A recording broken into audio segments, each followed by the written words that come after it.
പൊട്ടനാണേലും നല്ല താളമുണ്ട്. സാറിന്റെ അല്ല, ആന്റിക്ക് ഇവിടെ എല്ലാ സൗകര്യങ്ങളും ഉണ്ടോ? കൊതുകിന്റെ ശല്യം? അതിനത് കൊച്ചിയല്ലല്ലോ, കൊട്ടാരല്ലേ. വെറുതെ അല്ല, അല്ലീല നിന്റെ വലയിൽ വീണത്.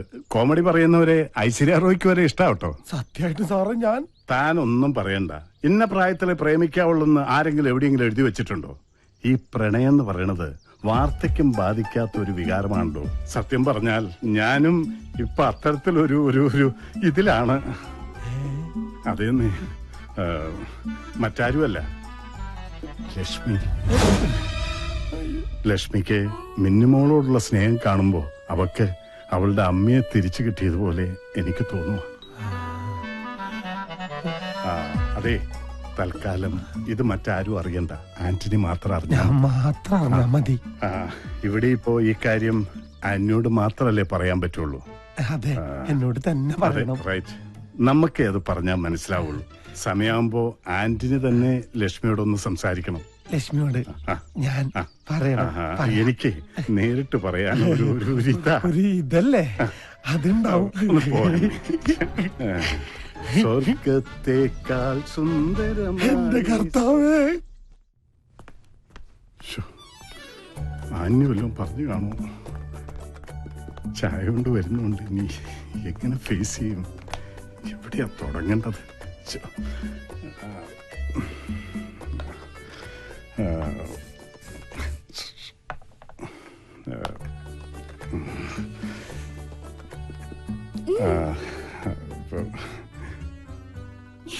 നിന്നോട് ഞാൻ ചായ ചോദിച്ചില്ലല്ലോ.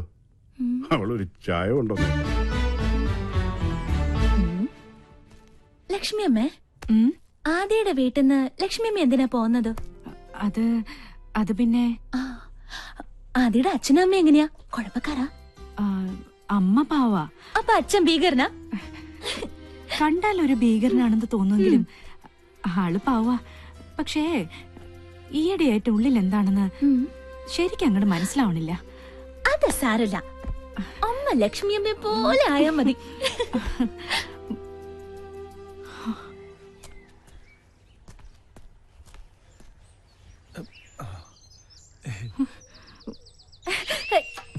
ഈ ആന്റണി ചായന്റെ ഒരു കാര്യേ, എപ്പോ ഓഫീസിൽ പോകാൻ ഇറങ്ങിയാലും എന്നെ കാണണം.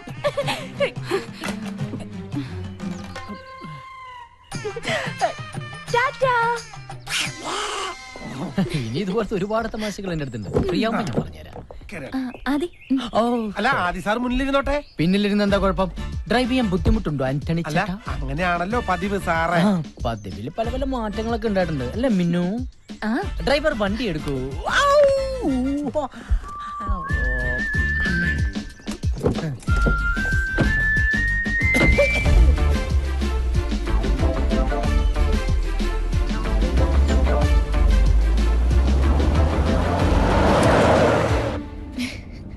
ആദി, ഇത് കണ്ടോ? ഞാൻ ഫസ്റ്റ് സ്റ്റാൻഡേർഡിൽ പഠിക്കുമ്പോ എടുത്ത ഫോട്ടോയാ. സ്മാർട്ട് ആണല്ലോ. എന്താ ഹോൺ അടിച്ച് പഠിക്കാ? ആരോ ഹോൺ അടിക്കാത്തൊരു ആദി, ഇത് കണ്ടോ? എനിക്ക് 1.5 വയസ്സുള്ളപ്പോ എടുത്ത ഫോട്ടോയാ. അന്നേ സുന്ദരിയാണല്ലേ. അതെ, ഈ റോഡിലൊന്നും ഒരു ഈച്ച പോലും ഇല്ല, പിന്നെ എന്തിനാ ഈ ഹോൺ അടിക്കണേ? അല്ല, റോഡ് മുഴുവൻ കട്ടറാ. എന്താ ഹോൺ അടിച്ച കെട്ടണിട്ട് ഓടുവോ? നേരെ നോക്കി വണ്ടി ഓടിച്ചില്ലെങ്കിലേ വണ്ടിക്ക് വല്ല അപകടം പറ്റുമേ. അങ്ങനെ അപകടമൊന്നും വരാതിരിക്കാൻ വേണ്ടിയാ അടിക്കടി ഇങ്ങനെ ഹോൺ അടിക്കണേ. ആയിക്കോട്ടെ. അല്ല, എനിക്കറിയാൻ മേലായിട്ട് ചോദിക്കുക, നിങ്ങൾ കുടുംബസമേതം പ്രേമിക്കാൻ വന്നിരിക്കുക? ഇവന്റെ അതാ ഒരു മോഹം നടക്കാൻ പോണില്ല. അപ്പനെ പ്രേമിച്ച് കേട്ട ഇതാണ് കുഴപ്പം. അപ്പനും മകനും തമ്മിൽ വളരെ ഫ്രാങ്ക് ആണ്, ഫ്രണ്ട്സിനെ പോലെയാണെന്നൊക്കെ പറയുകയും ചെയ്യും. മക്കൾ ആരെങ്കിലും പ്രേമിച്ചു കഴിഞ്ഞാൽ അപ്പ തന്തമാരുടെ സ്വഭാവം അതുള്ളതാ. എടാ, ഇവനായിട്ട് വരുത്തി വെച്ച ഒരുപാട് കടങ്ങളുണ്ട് നാട്ടില്. അതെങ്ങനെങ്കിലും തീർക്കാൻ നോക്കേണ്ട ഒരു മുടിഞ്ഞ പ്രേമായിട്ട് നടക്കാം. ശരിയാ, നാട്ടിലെ കാര്യമൊന്നും ഞാൻ മറന്നിട്ടില്ല. അതുപോലെ തന്നെ മിന്നുവിനെ എനിക്ക് മറക്കാൻ പറ്റില്ല. അത് ന്യായം. എടാ, മിന്നു വർമ്മസാറിന്റെ ഒറ്റ മോളാ. നമ്മളെ വിശ്വസിച്ച് നമുക്കൊരു ജോലി തന്ന ആ വലിയ മനുഷ്യനോട് വിശ്വാസവഞ്ചന കാണിച്ചാ ദൈവം പോലും പൊറുക്കില്ല. നമ്മുടെ എല്ലാ സത്യങ്ങളും വർമ്മസാർ അറിഞ്ഞ എന്താവുന്ന നീ ചിന്തിച്ചിട്ടുണ്ടോ? അതുകൊണ്ട് അവസാനമായിട്ട് പറയാ, മോനെ ഇന്ന് പിന്തിരിഞ്ഞില്ലെങ്കിൽ വർമ്മസാറിനോട് എല്ലാ സത്യങ്ങളും തുറന്നു പറഞ്ഞ് ലക്ഷ്മിയും കൂട്ടി അപ്പനിവിടെ ഇറങ്ങൂട്ടോ. എന്നാ നമുക്ക് കാണാം. എന്നാ കാണാടാ. സാമർത്ഥ്യം കുട്ടിക്കളിയാ, കുട്ടിക്കളി. ഇവിടെ എല്ലാവർക്കും ലൈനായി. ഈ ഒരു ചെറിയ പോസ്റ്റിലേക്ക് ഒരു കണക്ഷൻ കിട്ടിയിരുന്നെങ്കിൽ നമുക്ക് ഇവിടെ ഒരു KCB സബ്സ്റ്റേഷൻ തന്നെ തുടങ്ങായിരുന്നു.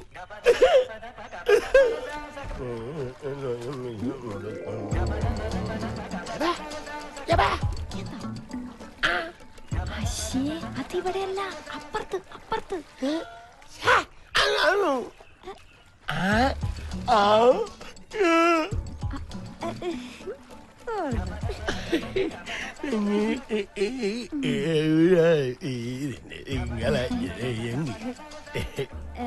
അത് പിന്നെ സോറി ചേട്ടാ, ചേട്ടനൊരു പൊട്ടനല്ലായിരുന്നെങ്കിൽ ഞാൻ ചേട്ടനെ തന്നെ കല്യാണം കഴിച്ചേനെ.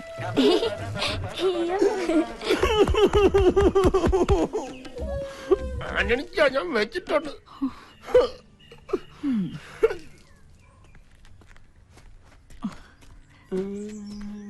എന്താടാ അവളോടൊരു കിന്നാരം? നീ എന്താ ആന്റണിച്ചിന് പഠിക്കുക? അയ്യേ, ഞാൻ അവൾ പോകാൻ കാത്തിരിക്കായിരുന്നു.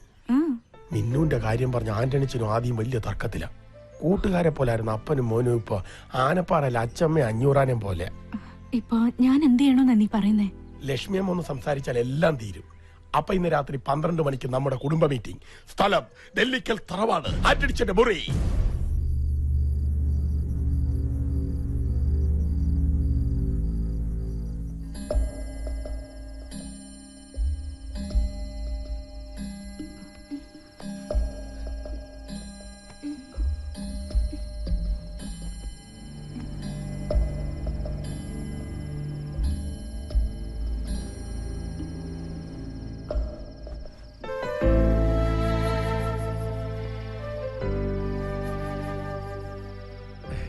എന്നേക്കാൾ നന്നായിട്ട് മിന്നുവിനെ അമ്മയ്ക്ക് അറിയാലോ. എന്നിട്ടും അപ്പം വേണ്ടാത്ത പിടിവാശിയാ. അമ്മ തന്നെ അപ്പനോട് സംസാരിക്കും. ഇക്കാര്യത്തിൽ അപ്പനത് ഒറ്റ അഭിപ്രായമുള്ളൂ. അത് നടക്കില്ല, സമ്മതിക്കില്ല. ആ അപ്പം വാശിയിലാണെങ്കിലേ ഞാനും വാശി. ലക്ഷ്മി, നീ അവനൊന്ന് പറഞ്ഞു മനസ്സിലാക്ക്. ഇവനെയല്ലേ പഠിപ്പിക്കേണ്ടത്?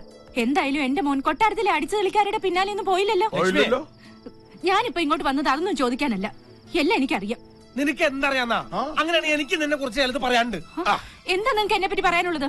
കൊട്ടാരത്തിനകത്ത് ചായ കൊടുക്കലും മിന്നൂനൊരിക്കലും പ്രാർത്ഥനയും ഒന്നും എന്നെ കൊണ്ട് പറയിപ്പിക്കണ്ട. അതെല്ലാം ഞാനായിട്ട് അങ്ങനെ ക്ഷമിക്കാം. അങ്ങനെ നിങ്ങളുടെ പ്രശ്നം പിന്നെ പരിഹരിക്കാം. ഏജ് ഓവർ കേസല്ലേ. പക്ഷെ ആദ്യയുടെ കാര്യത്തിൽ അമ്മയുടെ അഭിപ്രായം എന്താ? എന്റെ തീരുമാനം തന്നെ അവളുടെയും. അല്ല, എനിക്കും ആ കുട്ടിയെ ഇഷ്ടം. ആ മതി, എനിക്ക് അമ്മയുടെ സപ്പോർട്ടുണ്ടായ ആ അതന്നെ. ഇവരെന്തു പറഞ്ഞാലും പിന്നാകെ നീണ്ടല്ലോ. അങ്ങനെ ഇവന്റെ താളത്തിനൊത്ത് തുള്ളിയന്റെ ഫല നമ്മളിപ്പോ അനുഭവിക്കണേ. ആ ഒറ്റ കാരണം കൊണ്ട് എവിടെ വരെ എത്തിയത് അത് അമ്മയും മോനും മറക്കണ്ട. എന്റെ ലക്ഷ്മി നമ്മുടെ മകനാണ് ഇവനെന്ന് ഈ തറവാട്ടിൽ അറിഞ്ഞാൽ അവർ ഈ ബന്ധത്തിന് സമ്മതിക്കുന്നു തോന്നുന്നുണ്ടോ നിനക്ക്? ലക്ഷ്മി അമ്മയുടെ മകനാണ് ആദ്യം എന്നറിഞ്ഞാൽ ഒരുപക്ഷെ വർമ്മ സാരി കല്യാണത്തിന് സമ്മതിച്ചേക്കും. പക്ഷെ ആന്റണിച്ചനാണ് അച്ഛനെന്നറിഞ്ഞാൽ അപ്പനെ സാറിന് വലിയ കാര്യമൊക്കെ തന്നെയാ. പക്ഷെ ആന്റണിച്ചൻ ഇപ്പോഴും ഭക്ഷണം പിന്നാമ്പുറത്താ. പിന്നെ ആന്റണിച്ചൻ ഒരു വെളുത്ത ക്രിസ്ത്യാനി ആയിരുന്നെങ്കിൽ നമുക്കൊരു പൊണൂലൊക്കെ അങ്ങനെ ഇട്ട് അഡ്ജസ്റ്റ് ചെയ്യായിരുന്നു. അതൊന്നും എനിക്കറിയില്ല. എന്റെ മോന് ചേരുന്ന കുട്ടിയാ മിന്നു. ഓഹോ, നിന്റെ മോൻ.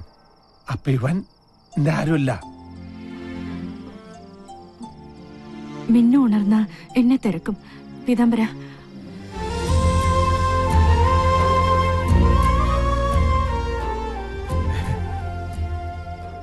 ഇപ്പൊ അമ്മയും മകനും ഒറ്റക്കെട്ടായി.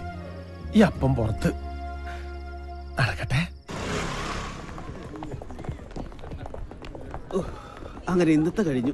പൗഡറൊക്കെ കഴുകിക്കളഞ്ഞ് സ്വന്തം രൂപം തിരിച്ചു പിടിക്കാം.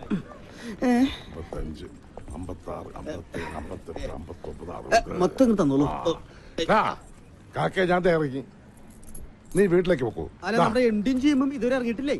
ഓ എന്റെ വയ്ക്കത്തപ്പാ, ഇപ്പൊ മനസ്സിലായി. എന്താടാ തേണ്ടി ആദ്യം പറയാത്തത്? ഇതെങ്ങാനും മിന്നു മോളറിഞ്ഞാൽ അന്ന് തന്നെ ആ തറവാട്ടിൽ അടിച്ചു പുറത്താക്കും. അതോർത്ത് സാറ് വിഷമിക്കണ്ട, അവരിപ്പോഴും ഇറങ്ങൂല. അല്ല സാറേ, രണ്ടുപേരും ഈയിടെയായിട്ട് ഭയങ്കര ഡിസ്കഷനിലാണ്. എന്താ? അല്ല, ഡിസ്കസ് ചെയ്ത് നമ്മുടെ മിന്നു മേഡത്തിനെ ആദ്യം സാർ അടിച്ചിട്ട് പോകോ? മിന്നു മോളെ പറ്റി നീ ഒരു അക്ഷരം പറഞ്ഞാൽ അവൾ എന്റെ മോൻ രാഹുൽ കെട്ടാൻ പോണ പെണ്ണാ. മിന്നു, ഞാൻ പറയുന്നു കേക്കണ്ട. ആദ്യയുടെ പുരാണം നീ കേക്കണം. എന്റെ വീട്, അച്ഛൻ, അമ്മ. ഞാൻ പറഞ്ഞല്ലോ, കൊറേയൊക്കെ എനിക്ക് അറിയാം. നിനക്കറിയാത്ത പലതും ഉണ്ട്. ഇനി എന്തെങ്കിലും കാരണം പറഞ്ഞു ഒഴിഞ്ഞു മാറാനാണെങ്കിൽ അങ്ങനെ ആയിക്കോ. ആദ്യമായിട്ട് എനിക്ക് തിരിച്ചു തന്ന സന്തോഷങ്ങളും സ്വപ്നങ്ങളും തിരിച്ചെടുക്കാനാണെങ്കിൽ എനിക്കൊന്നും കേക്കണ്ട.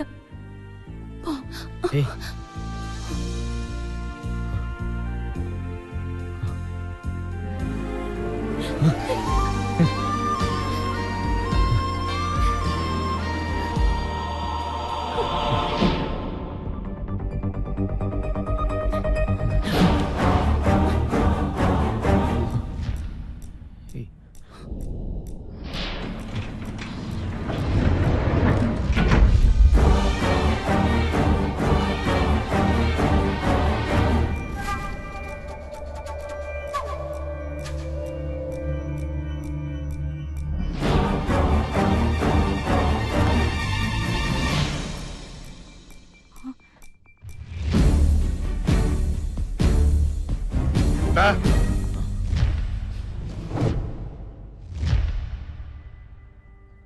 നിനക്ക് മിന്നുമോളെ ഇഷ്ടാണോ? അതെ.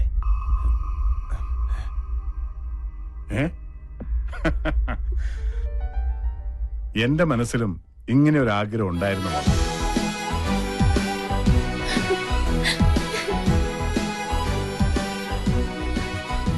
അളിയ ആ, പെങ്ങളെ ജീവിച്ചിരുന്നപ്പോ എനിക്ക് തന്ന വാക്കാ മിന്നുവിന്റെയും എന്റെ മകൻ രാഹുലിന്റെയും കല്യാണം. വാക്കല്ലി മാറ്റാൻ പറ്റും, നാക്ക് മാറ്റാൻ പറ്റില്ല. എടാ ആ, എന്താ ഇത്?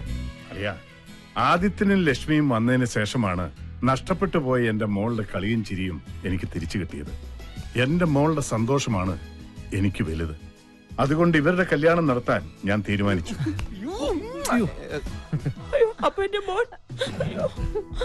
ആ ആന്റണി, ആദിത്യന്റെ കോലോത്തി എന്ന് അച്ഛനോടും അമ്മയോടും പെട്ടെന്ന് ഇങ്ങോട്ട് വരാൻ പറയണം.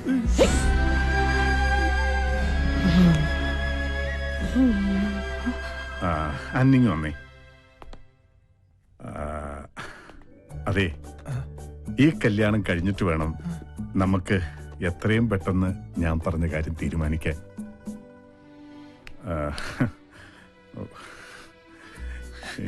ഈ കാര്യം പറയുമ്പോ എനിക്കൊരു ഏതാണ്ട് പോലെയാ ഒരിത്.